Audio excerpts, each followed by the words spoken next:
The world of work is changing. AI, automation, and technology are reshaping how we find jobs, build careers, and connect.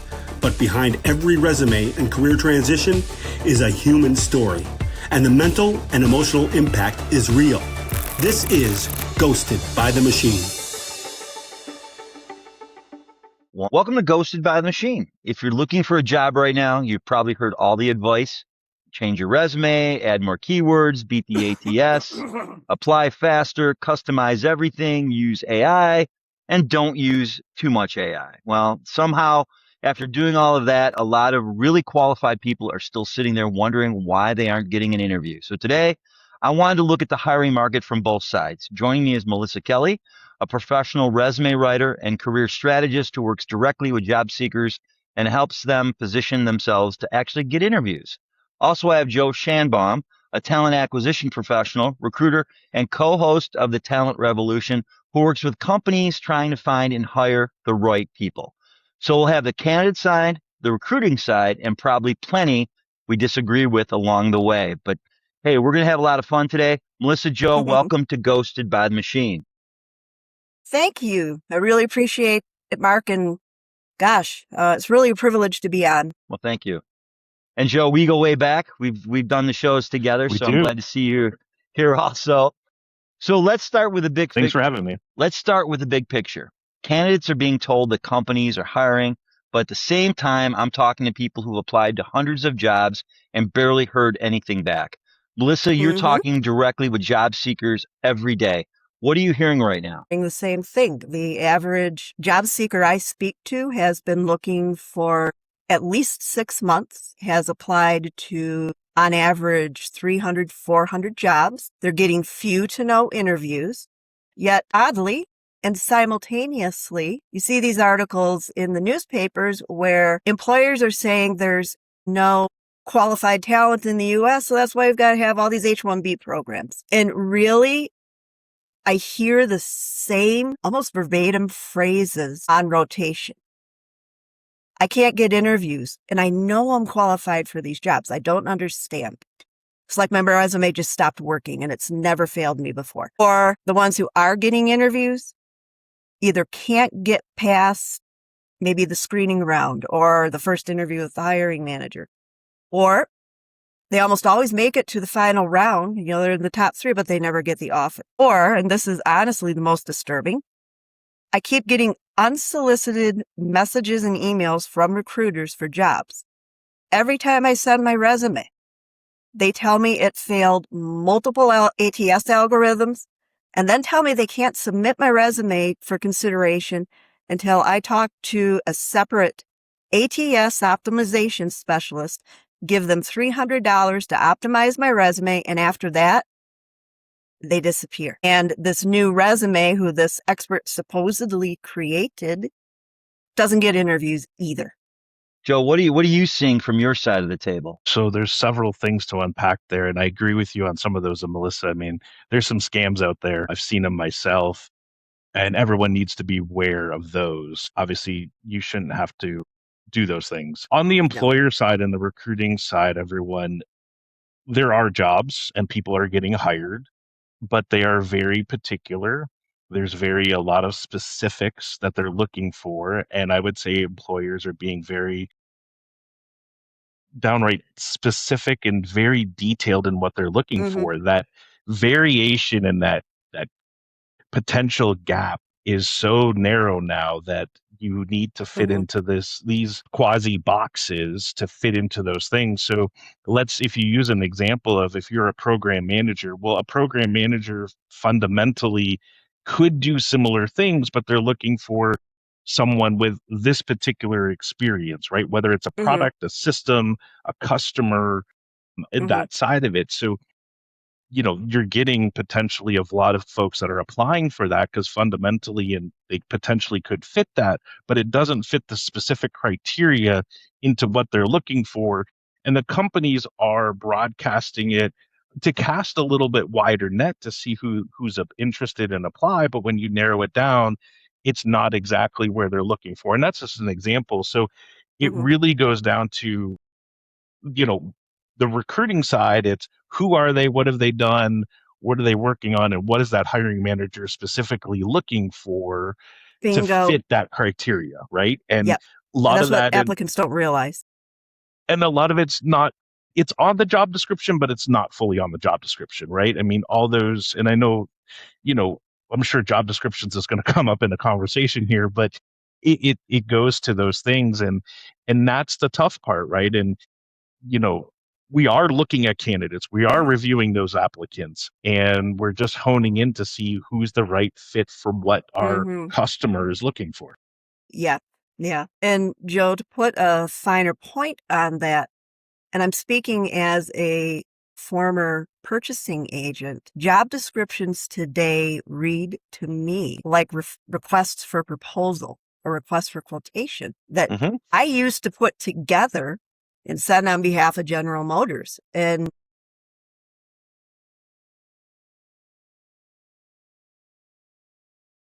these are my skills. These are all the things I did in my job. Here's some prestigious companies that I work for. Hire me. That's not going to get an interview. And that's a big paradigm shift that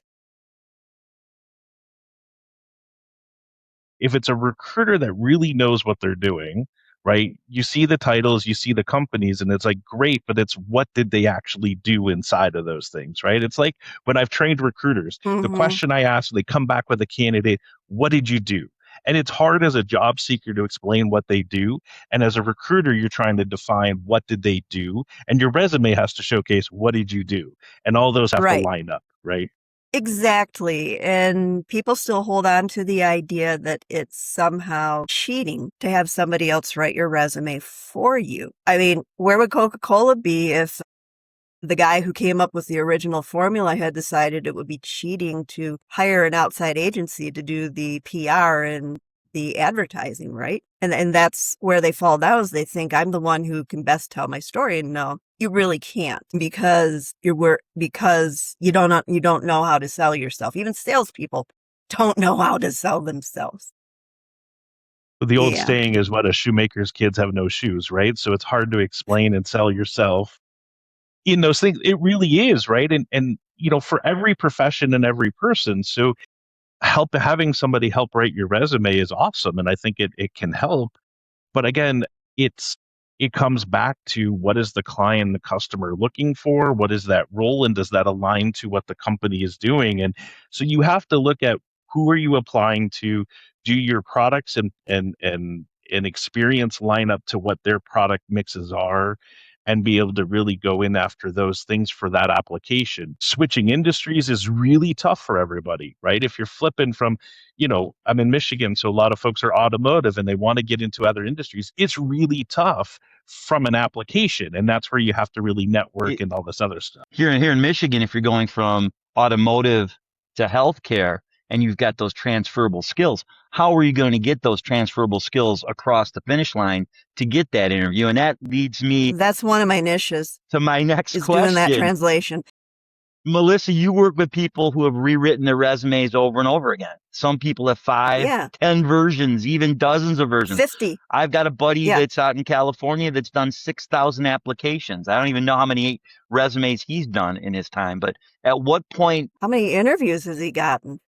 Probably about 40 out of 6,000. And he's been ghosted numerous times. At what point is the problem no longer the resume?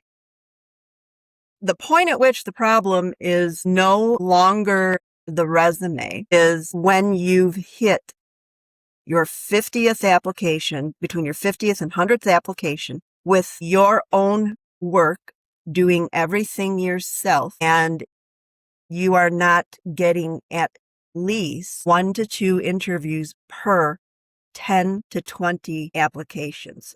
Quit chasing the resume. Quit chasing only the coaching. You got to find somebody who can take you end to end, right? From application to offer. They start getting interviews. And it very often is with the very first batch of applications they send out, because it involves a paradigm shift, or 5. But if they're open and willing to make that paradigm shift, they start interviewing. And then they go on with interview coaching. It's all in one, to interview for the offers. But I would say if like I said, baseline, if you get to 50 or 100 and you've been doing everything yourself and you've been trying to follow the advice online and you are not getting traction, that's the time to call in a lifeline, get some help. What do you think is going wrong though when it's not the resume?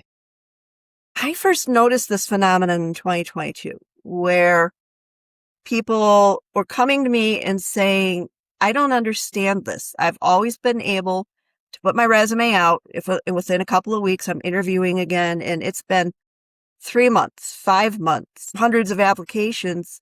For some reason, my resume stopped working. I don't understand why. And I like rabbit holes. So I've spent 3 years in a rabbit hole trying to figure this out.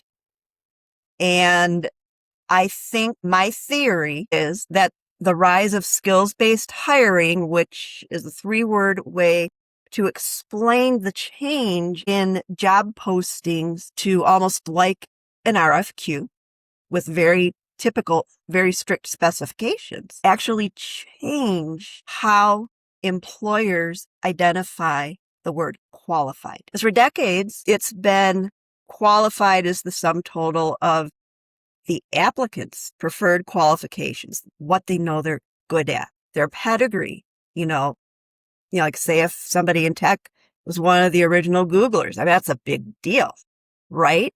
And that's no longer the case. So you've got a job posting that in the required competencies and preferred qualifications contains hard and soft skills. And you know this, Joe. And that is what recruiters in HR do their first sense check. When they see the resume, there's a skills section in the resume. And what I've figured out, again, hypothesize, and since people are getting interviews, I think I'm on the right track.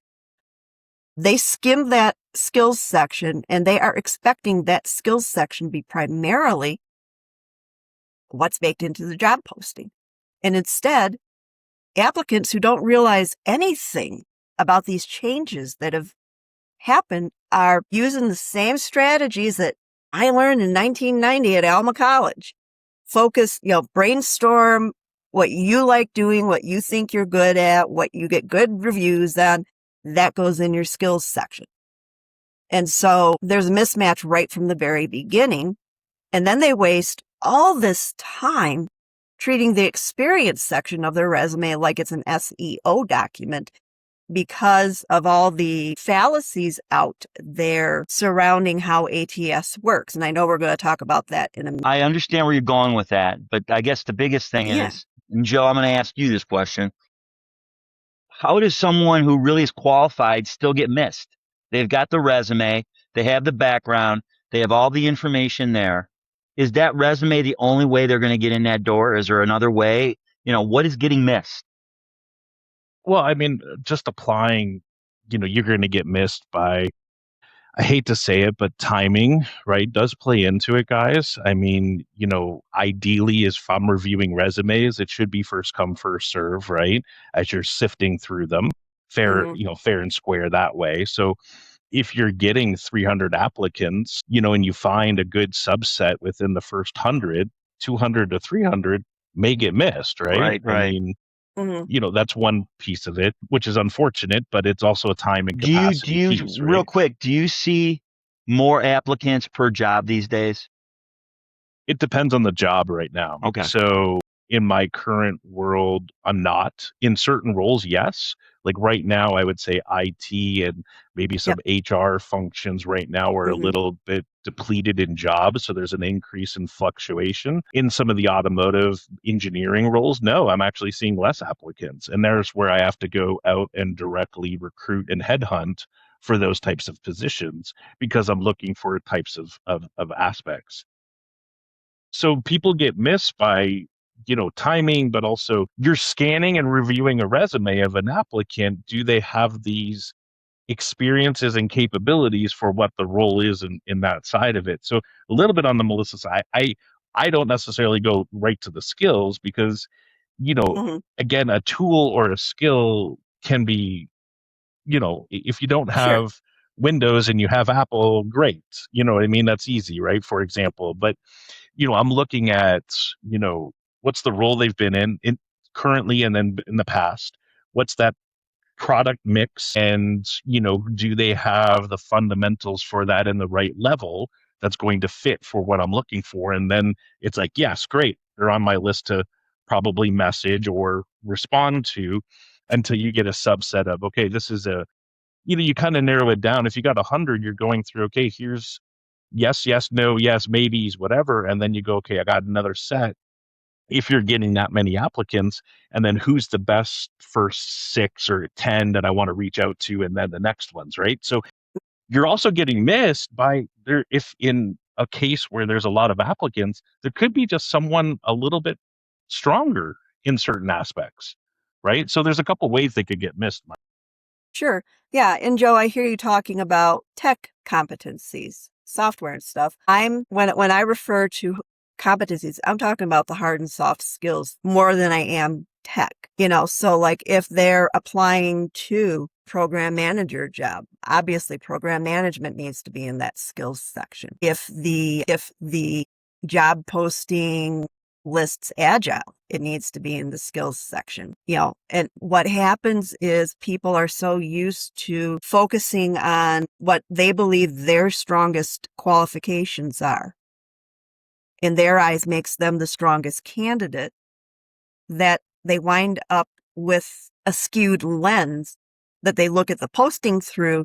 In fact, I've got a word, as weird as it sounds, I got a word sign activity on my site that shows exactly this, where you just instinctively and automatically find what's in the example, put together my skills-based key skills list, instead of the words that are actually in the posting that, if they were reflected, would get you hired. And one of the first things I do is I'll take a qualifications-based skills list, the hard and soft skills from at least 3 postings that the person normally applies to, and make that the backbone of the skills list. That alone, with no other changes to the resume, is what starts getting people interviews. And so that's where my theory that the posting keywords are being focused on in the wrong spot in the resume comes into play. And it's really about not proving your qualifications, but building a business case. I usually explain to people I talk to is your resume needs to make you look like as close as possible to the person the hiring manager had in mind when they constructed that job posting. And so that involves, again, the skills in the posting. And rather than just listing your job history in the experience section, you're building a business case. So you need to show the value you bring to the table. You need to show what you're capable of. That's scope related. What budget size can you handle? How many products can you handle simultaneously? Have you worked globally? And how good you are at what you do. That's achievements. Most people think achievements are tasks. One perfect example is this guy who had 2 bullets, very task driven. He managed a cross-functional team, processes, and I can't remember what the other one was verbatim. But what he was really trying to say is, first of all, he came into a very dysfunctional situation, implemented daily stand-up meetings, so Agile 098, and as a result just of that, on-time milestone delivery improved 50%. And on-time delivery, I don't remember the exact number, but it was a similar significant number. That's how you communicate an achievement. It's ultimately a bullet that says, okay, this is how I solved a problem. These were the results. And that's how you build a business case. So Joe, when you're looking through resumes, what's going to make you stop? What's going to make you say, hey, I need to talk to this person? So it gets into, I look at the roles, the titles, the companies, and then it gets into the scope, right? Because the titles, there's multiple different titles for different jobs. So do they relate to what that is? To the companies, to the industries? And then diving into the specifics of, if it's a global role, are they working globally? Or if it's a sales role, have they worked with these types of customers, right? Highlighting all those different particulars, right, are what I look for. And then I want to know, Have they done something close and similar or right on what they're doing in a competitive market, in a competitive size? For me, those skills and those soft skills and things are kind of, I take it for granted that if they're in a sales role, they know how to sell and they're that side of it. And that's part of my phone screen to assess, are they the right match in cultural and skills for the particular role that fit in that side of it. Okay. I look for the other side of, do they have a profile that is aligned with what my customer is looking for? And then that's and then you go into specifics. You look at tenure, you look at other things, but there's a story behind every person, right? So you can't take that into, that's not a default to say no. You're kind of building that whole thing, and then it's, yes, I like them, they're on my list. I see people who only put soft skills in, like relationship building and collaboration. My main focus is getting those hard, quantifiable skills that a performance report can be based on. Right. Yeah. If That it's would be sales, like right? 2/3 of the list. Delivered, 5 new customers, which generated, 100 million in sales, right? That's a Yeah, skill. that's an achievement, right? Right. So there's a phrase job seekers are saying that I hear all the time. You have to beat the ATS. And sometimes people talk about the ATS like it's a mysterious robot sitting somewhere deciding everybody's future. And don't shake your head, Melissa. When you're writing a resume, who are you really writing it for? Are you writing it for the ATS to get through the cheese grater, the recruiter, the hiring manager, or all three? And I'll start with you, Joe. How much power does the ATS actually have? So the ATS is only as good as you program it, to be honest, right? So as you program it. So you can set them up with particulars for qualifications and then get dispositioned based on the answers, right? So do you have a bachelor's degree? Do you have X amount of experience? Do you have these criterias? And then you can disposition it if you set up your system that way. Quick Other question. places are Quick question. I'm going to jump in right here because you and I talked about this on your podcast. You don't have a bachelor's degree, but you've got 20 years of experience in Depends that on how it's position. programmed, Mark. Right. So Right? how it's And, programmed. Bachelor's degree or related experience, then you can play that. Right. Yeah. But it's hard to do that therefore you can't necessarily program that in the back end because it's kind of absolutes of, do you have a bachelor's degree or not? It's like a yes or no, right? Or it's a free form. So that potentially, if you're opening it up to not just a bachelor's degree and having experience, it's not programmed that way that I know of, unless there's some new algorithms and AI that's going to play into it. But unless you program it, all the resumes come in, and then there's a recruiter or HR or whoever, a hiring manager reviewing those applicants that's going to be playing into that. There's a lot of ATSs that can help assess and predict maybe fit, or I hate saying scoring, but kind of like a scoring mechanisms where they're not saying that anybody's not qualified, but there's a higher probability of someone being aligned to the role off the job description, and that's why the job description plays into a fact of it. But here's the thing, guys. Hiring managers are using AI to write job descriptions. Candidates are using AI to write resumes. And then if your AI is also reviewing some of the applicants and playing that, who's the real person, right? I mean, it gets really, and then I know there's others. It's, what are the AI questions that you're going to ask and interview on these things? So all this AI stuff, it fundamentally comes down to, who's the person, what have they done, and do they align to what you're looking for? That's where I go with it. Right. And Joe, what a term I hear often for some of the things you mentioned, like bachelor's degree, yes or no, 5 to 8 years of experience, yes or no. A term I hear for that often is a knockout question. Mm-hmm. Would that be a good? Okay. Yep. And because again, if you could deliver some of those, so therefore, if you're getting 500 applicants and you require a specific a degree of some sort, and if they don't, it just helps to sift through the resumes, right? And I think it's important for people to understand that's not an algorithm, that's not a bot, that's a yes, no binary. And would you say that you as a recruiter perhaps tend to evaluate resumes a little bit differently than somebody who is in human resources employed by the company? So I've done both. I've been Okay. third party and corporate.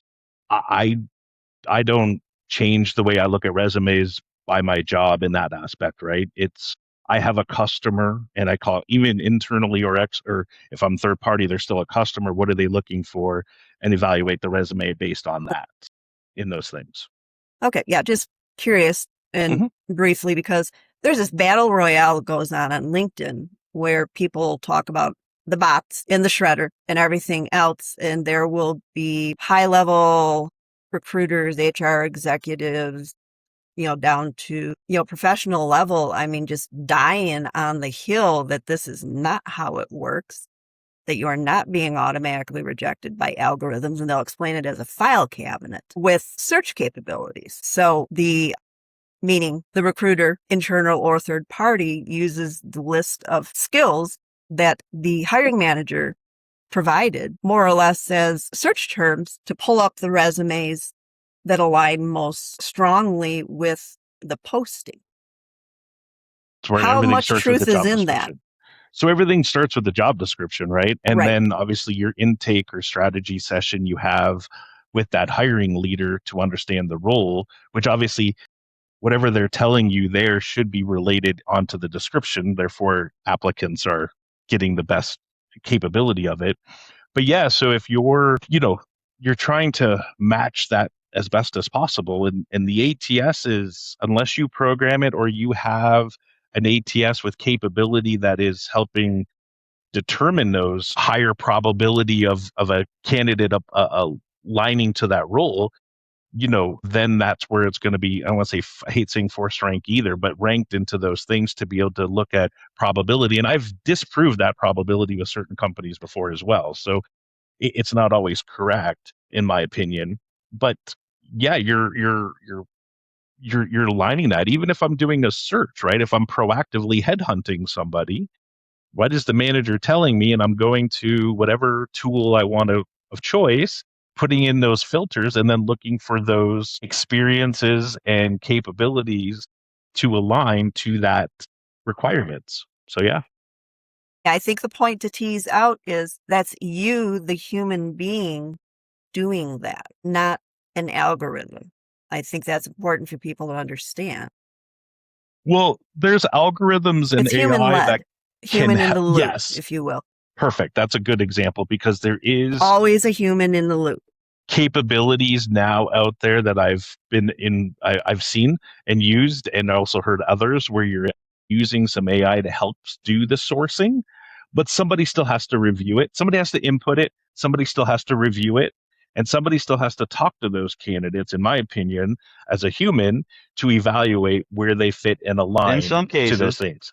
I know there's some that are bots into those things, which are really, again, particular. I've seen the use cases for them, but yeah, human led, human in the loop, Melissa. That is exactly, I've always seen it that way because the human is also the person making that description So another thing jobs, to some point. right. Right.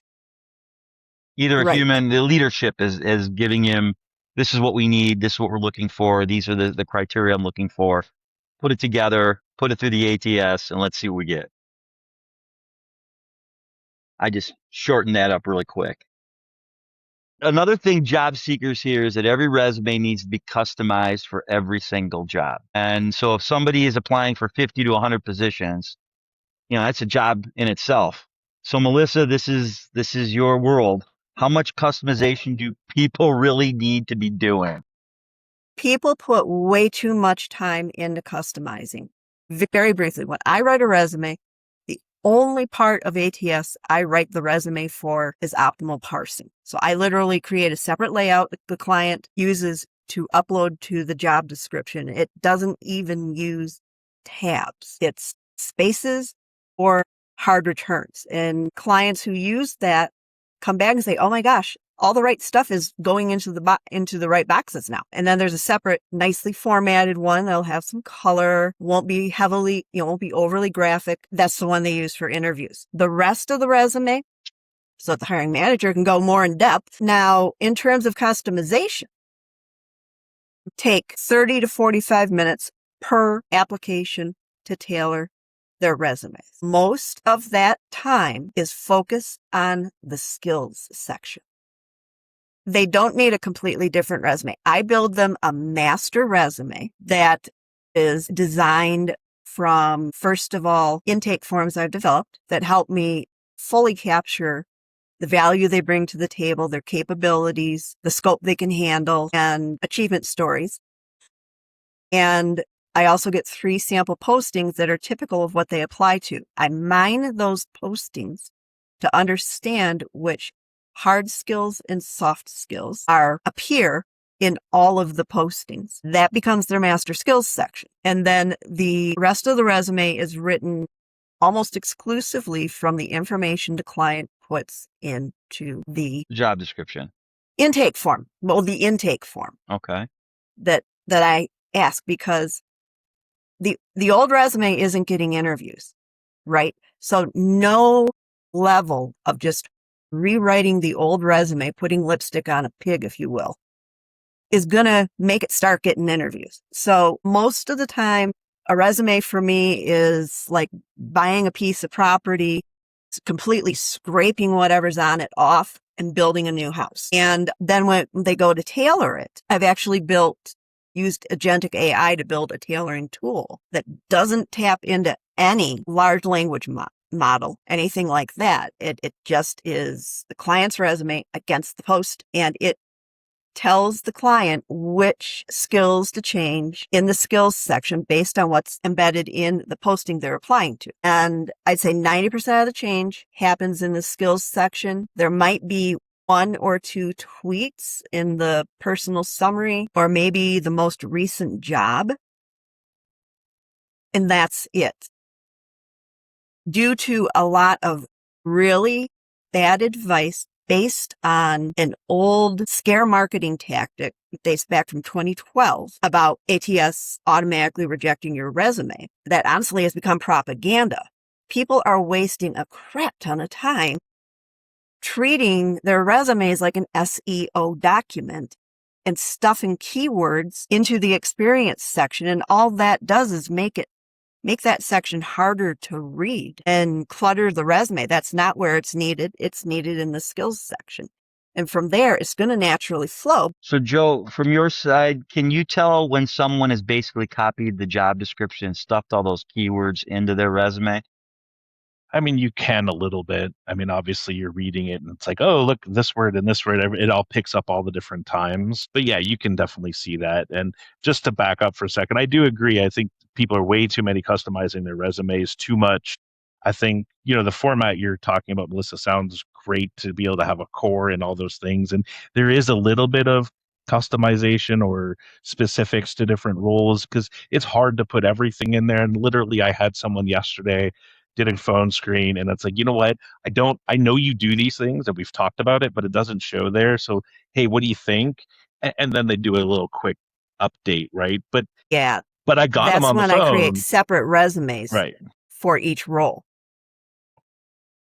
Because everything too general is another issue. Exactly. So does that help them or hurt them, Joe? Well, I mean, you have to have a good general resume as a catch-all, right? That you're good piece. And then I always tell folks that you are going to have a couple versions of your resume that play into it, especially depends on the roles and the levels. And some people have capabilities to sway one side or the other depending on their job. So you're going to want to highlight those things. So you need that. So they got to be mindful of it. But the other part is, I'm hoping recruiters are really understanding the jobs so they can really understand what these candidates are doing at these other roles. And there's an implied, they should be doing these things. So it's really that alignment and then verification when you're having that conversation and doing those phone screens. Right. Yeah, and that's actually a concern I have, Joe, is the possibility that some HR and recruiters, and it's speculation, obviously, 100%. don't really understand the job as much as they do. And so 100%. They mainly rely on that list that the hiring manager gives them, which is why I'm so focused on, you got to have the posting keywords in the list. And if I can, with springboard a bit off the point you just made, I view resumes like arrows, meaning they have to aim toward a specific type of job. So whatever that job type is, let's say it's a sales related job, right? Everything in there has to be within the same skills wheelhouse. So like you can be sales, you can be customer experience, you can be customer satisfaction, you can be business development. That's all one resume. But then say you're also interested in underwater basket weaving.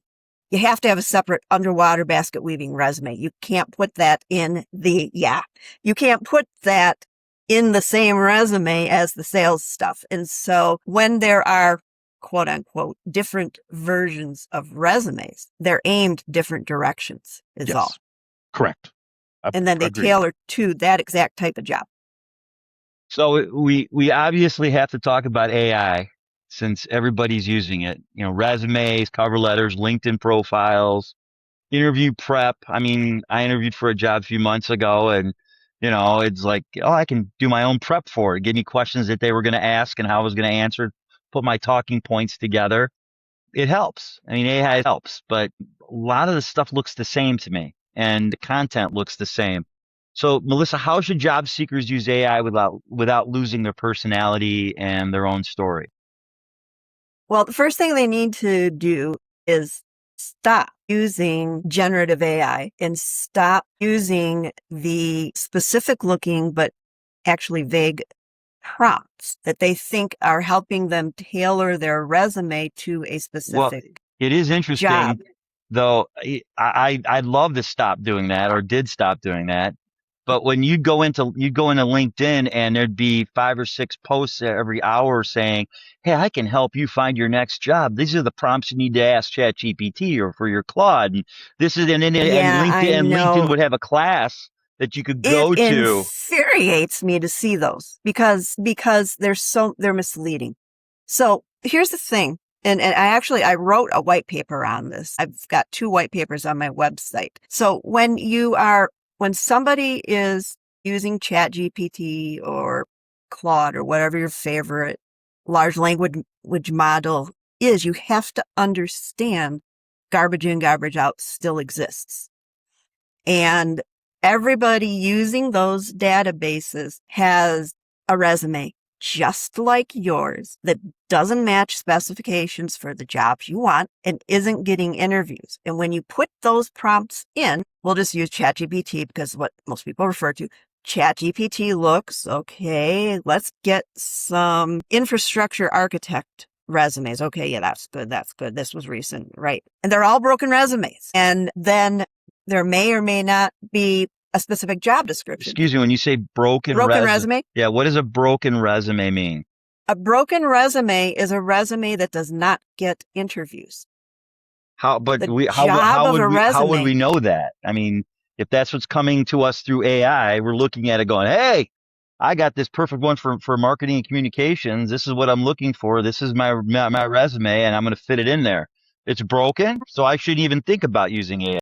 Well, you have to, the answer is agentic AI that doesn't base its answers on, honestly, what's a poisoned well filled with resumes that also are not getting interviews, that also are getting, that are put in by people who are also applying to hundreds of jobs without getting interviews and just saying, make this fit for an infrastructure architect job without necessarily putting in a specific job description.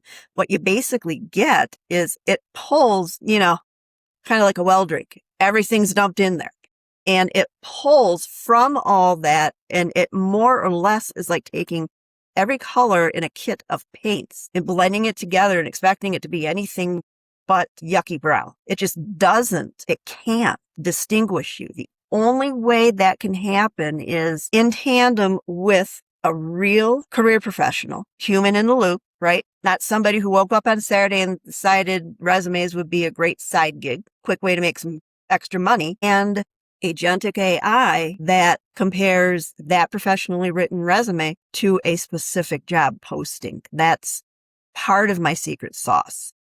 And the same's true for the templates and the AI builder sites. I mean, Most of those are developed by serial entrepreneurs or graphic designers.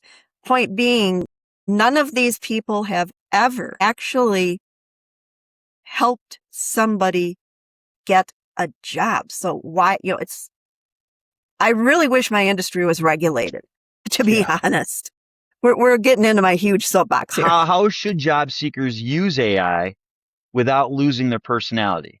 Because they're all going to use it. It's not going away. Right. Joe, well, how should they? I'm not suggesting it go away. Well, no, I'm not saying you should, but or anybody should. It's not going to go away. How should we use it without losing who we are and telling our own story?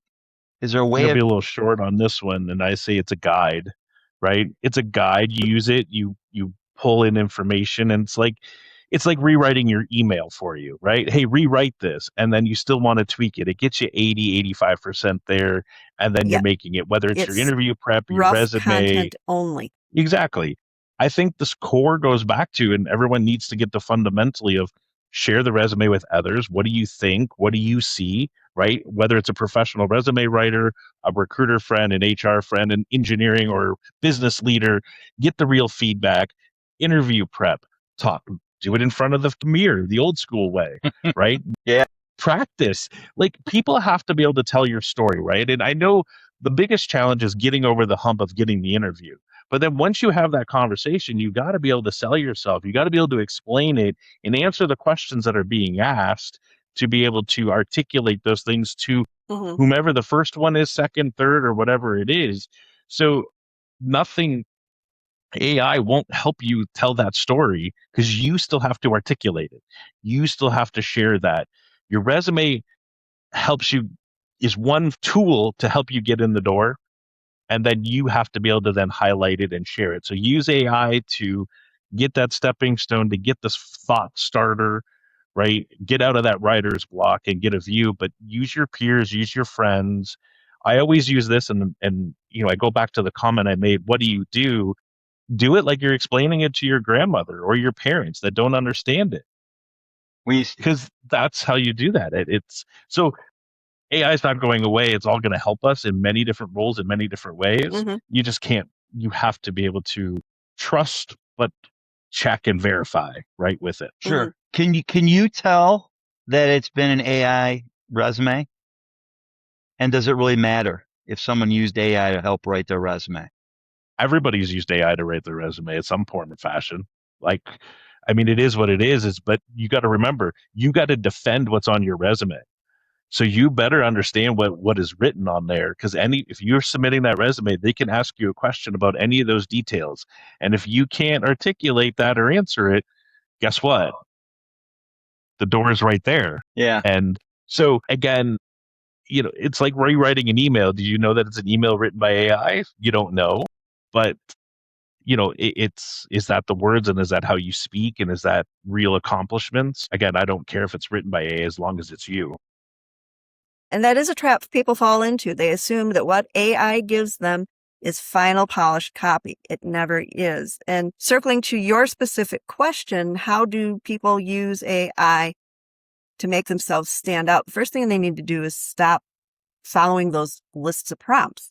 And it's as basic as, here's my resume. Here's a job I want to apply to. Where do I need to adjust my resume to align with the job requirements? That's it. And that will give you much more accurate results. I would add in the company or the division. I'm just going very, very, very, very, very basic.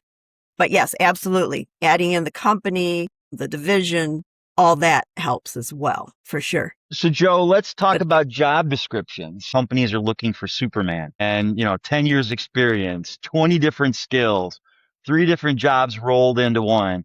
I see a lot of that with marketing communications and how they've piled everything together, just crammed it all in, said, we need 10 years experience, but you got to do social media, you got to do sales, you got to know CRM, you have to know this. 3 different jobs all rolled into one. How much of the hiring problem starts with the job description itself? There's usually a key to it, right? There's usually, here's the basics. Here's the laundry list that I want. And here's the 3, 2, whatever the number of key things that they need to have these things. And hopefully you're writing here's the must haves, here's the required, and here's the nice to haves. And you got to go after those. So, but everything starts with the job description, right? I mean, because that's how you're putting it in AI, say, do I fit, or help me write a description, or help me do these things, and that side of it. So the job descriptions are key for all of that. And I would say most hiring managers have never been trained to write a job description, right? So, Yeah. it's an art that's not, professional. It's not done very well. And so it's They're letters to frustrating for Santa everybody. Claus. Yeah, they are. It's the laundry list. And, Mhm. you try to tone them down, but there's usually always a subset of here's the 2, 3, 4 things that I have to have, Joe, in my requirements, and the rest are all nice to haves. So, Melissa, when someone comes to you and says, hey, I can do this job, but I only meet about 70% of what they're asking for, what do you tell them? Should they still apply? Yes, they should, because for a couple of reasons. First of all, Joe nailed it with his statement that not every single item in the posting is required. There are required competencies. There are preferred competencies. Required education, preferred education. My general rule of thumb with a client is, okay, let's take a look at the required qualification bullets. Do you have direct or indirect experience in at least 70% of these? Yes, great. Now let's look at the preferred qualifications. How much direct or indirect experience do you have in these? Gosh, most of them. Okay. Then apply for the frickin' job. Quit expecting yourself to have to meet 100% of the requirements. Also, clients are woefully unaware of how much indirect experience does count. And a lot of what I do is translating that indirect experience to show how it really does equate to what's being asked for in the post. So, obviously, I can't have a show called Ghosted by the Machine without talking about ghosting. And Joe, if somebody has actually interviewed with a company, what responsibility does that company or recruiter have to close the loop? Even if it's simply, hey, we went with somebody else. Yeah. So, I mean, in my opinion, if you actually interviewed with the manager, I owe you a phone call, right? I mean, you've taken time. If they've just applied, unfortunately, there's a time and period. You can't call everyone to say, hey, you're not qualified. Their disposition in an email. If I phone screened them, depending on where and what they've done, it's a phone call or an email. I mean, if you've talked to the company, you should get some type of, not a canned message, but something a little bit more specific saying, hey, unfortunately, we decided to move with someone else. If you haven't spoken to anybody, I hate to say it, guys, but unfortunately, there's dispositioning in emails with templates that go through. But if you've definitely gone through the gamut, I owe you a phone call. And those phone calls are horrible and crappy that I have to tell them no. And they may not like that phone call at that very moment, but hopefully they respect that there was a phone call and a conversation that's been had. So, well, it'd be nice if all recruiters in HR had that ethic. A lot don't. They don't. It's hard because so here's the picture that everyone has to also understand. And I'm not saying this is right or wrong. Most recruiters are dealing with anywhere between 10 to 20 to maybe 30 requisitions. And all of those requisitions have multiple candidates and multiple applications and all those different managers in all different stages. So you can hopefully can manifest going, wow, look at what's going on and all of these things that are happening. And you're trying to coordinate that. But again, that's the candidate experience is key because it does go back to that reputation. It goes back to my reputation as a recruiter, right? Going, I want that candidate to refer their friend or their friend or say, hey, you know what? I know I didn't get the job, but it was a great company. Those all things matter. And your reputation is king into those or queen.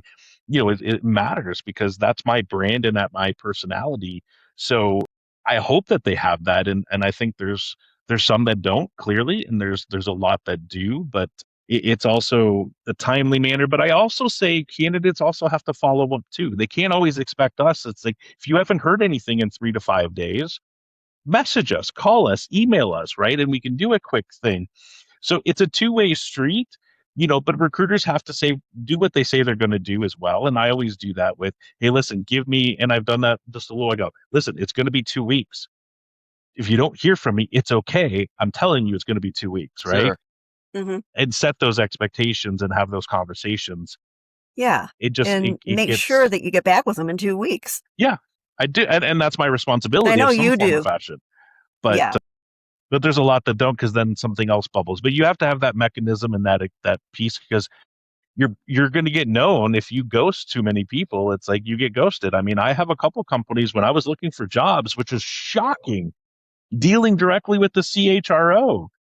I got ghosted, and it's a shame. I'm not going to call the company out, but it's like that, and it's a big company, and I'm like, that's really disappointing. And there's probably about 8 websites now that have all popped up in the last few months with ghosted.work, ghosted.da, where you can go and anonymously post about, Tell your story. tell your story. Yeah, tell your story. Post about the job and what you had to go through, how you were ghosted, and those are just coming up. They're popping up daily.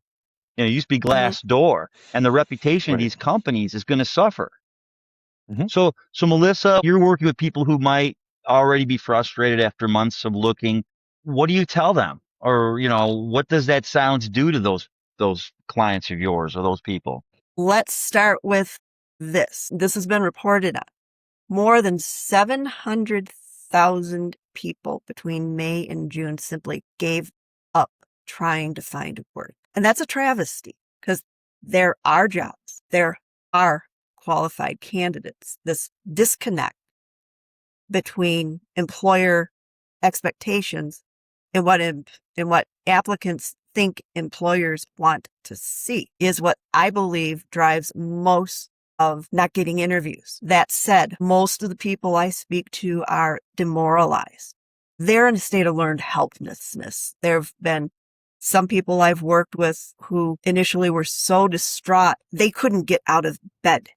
We'd be doing coaching, they'd be in bed. And I just keep working with them. They're convinced they're no longer of any value to society. They're stooping to entry-level jobs, taking huge cuts in pay. And the thing is, guys, most people are underpaid to begin with. Another thing that most of my clients enjoy when they get that job is a pay increase that averages $25K to $50K, because I do salary research. I tell them this is what you're worth. But the thing is, that all happens if I can even get people talk to me. There's another thing going on that we've danced around. And that is the transnational ID theft ring that is trafficking in resumes. That's where you get the fake recruiters that send you to the ATS optimizers and the fake resume writers who work in tandem with the fake recruiters. And it's not a conspiracy theory. You can go online. You can see where the Department of Justice has indicted people, has prosecuted people, has put them in jail. And it still happens because it's transnational. It's run at state level by a bad actor. And they are ultimately trying to and succeeding in getting jobs at American companies. But at the same time, they are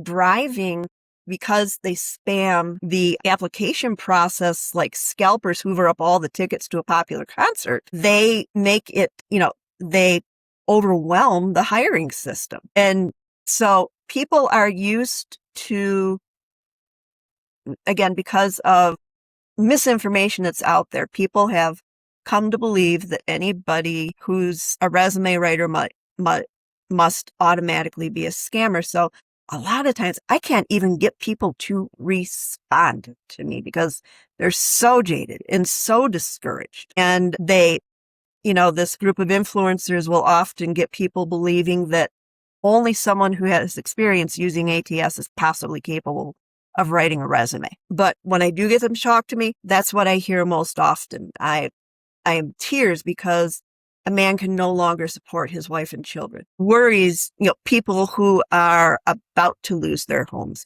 or have lost their homes. Their cars have been repossessed. I happen to try to reach out to somebody because there are some things I will do. If somebody's been out of work for over a year, I will help them with a skills overhaul and an edit for free.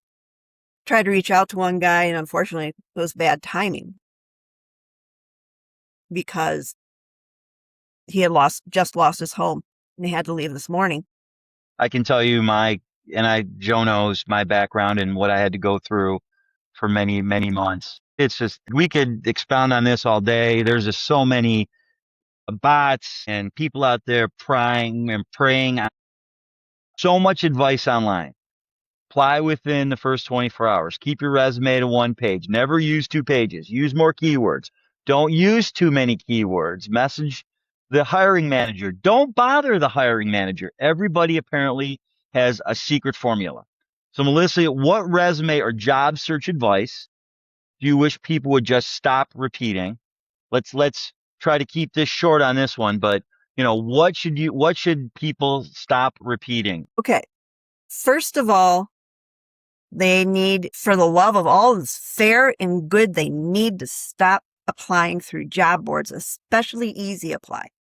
No, I was told I should do that every time.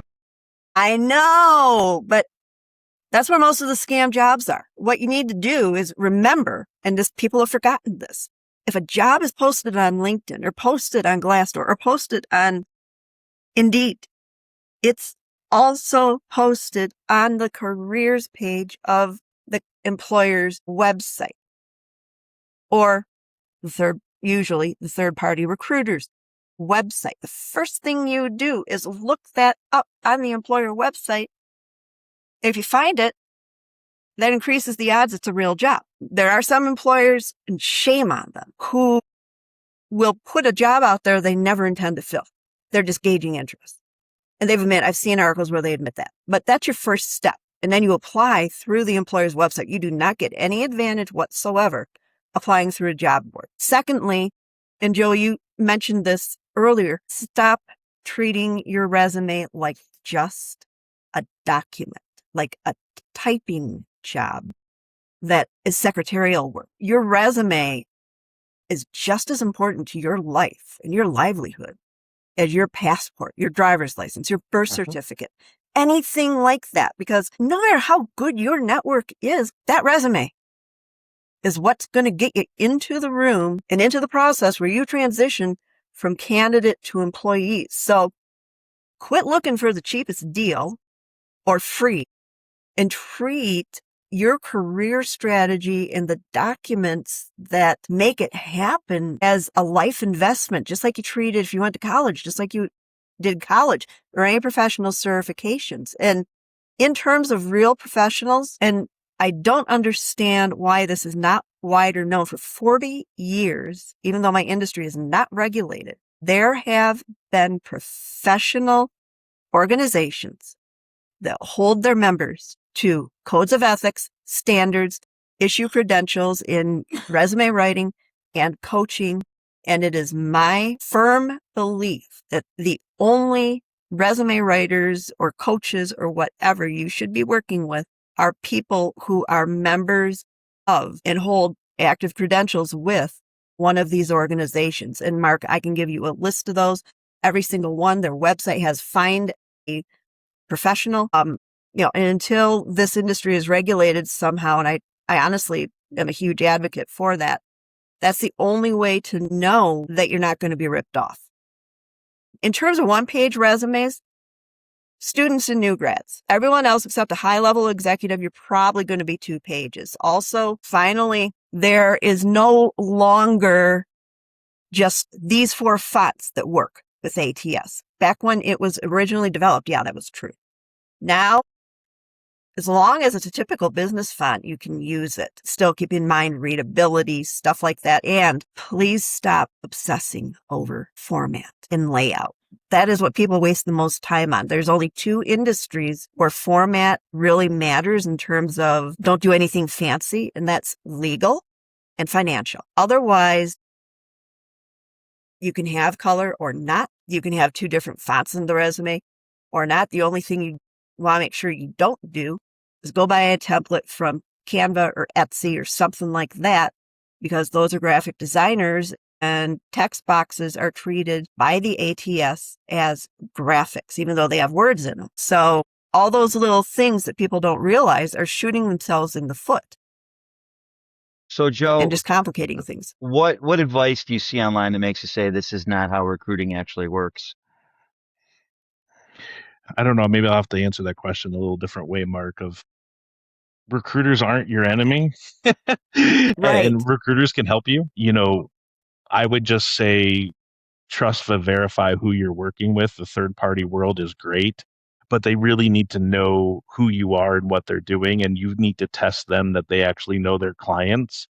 And you just don't want to give your information to everybody, but you need to work, especially all levels and all roles. There's recruiters for every profession and every function and every level. You know, you should be working with a few of them, if not a couple. You need to keep out there and keep networking, even at all levels, to keep driving those things. And, you know, I think I want to go back and touch on that 2-page resume. I mean, one page is like you said, Melissa, on entry level, sure, but there's also a lot of good projects depending on the types of functions. But 2-page resumes are great. I mean, and you need it for the experience that people have. And there's no reasons why you can't get down to that. But, and I just want to stress for everyone, keep networking. I mean, actually do, not just because they were a VP somewhere, it could mean something else. I think that you can button up the interview process. I mean, they could be shorter and they could be faster if you can. That's something that employers can help hone in on. I think we go back to what we just talked about. Recruiters could follow up and have that communication and create that good experience for everyone. And then I think honest networking, I hate saying hidden job market, but there's a lot of roles that don't get posted, and that's where recruiters can help you, and that's where your network can help you and drive through Right. those things. So you have to do all of it. And job searching is a roller coaster. It's ups and downs. You'll get interviews, you'll get traction, then it'll peak down into a valley, and then you got to go back up. So, you know, don't beat yourself up over it. It's also your full-time job. Yes. If you're not employed, you have to treat it like that.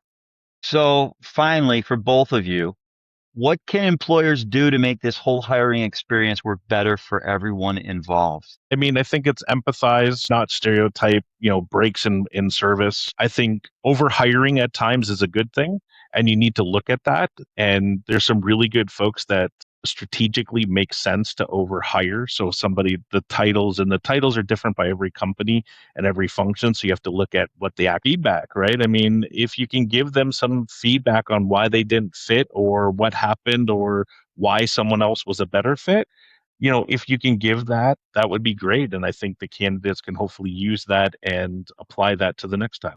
Yeah. So I agree with you. Empathy goes a long way. It honestly shocks me how many employers kind of seem like they're living under a rock and look at the difficulty people are having right now as some sort of character defect. Bothers me a lot. I actually lose sleep over it on behalf of my clients. And two, the practice of saying what you do and then doing what you say would also go a long way, because that would also involve following up, right? And having a very clear cut process, that the person's going to know, okay, we normally take 3 interviews, rather than, okay, you've passed 3 interviews, but the business unit director in Timbuktu decided they want to talk to you too.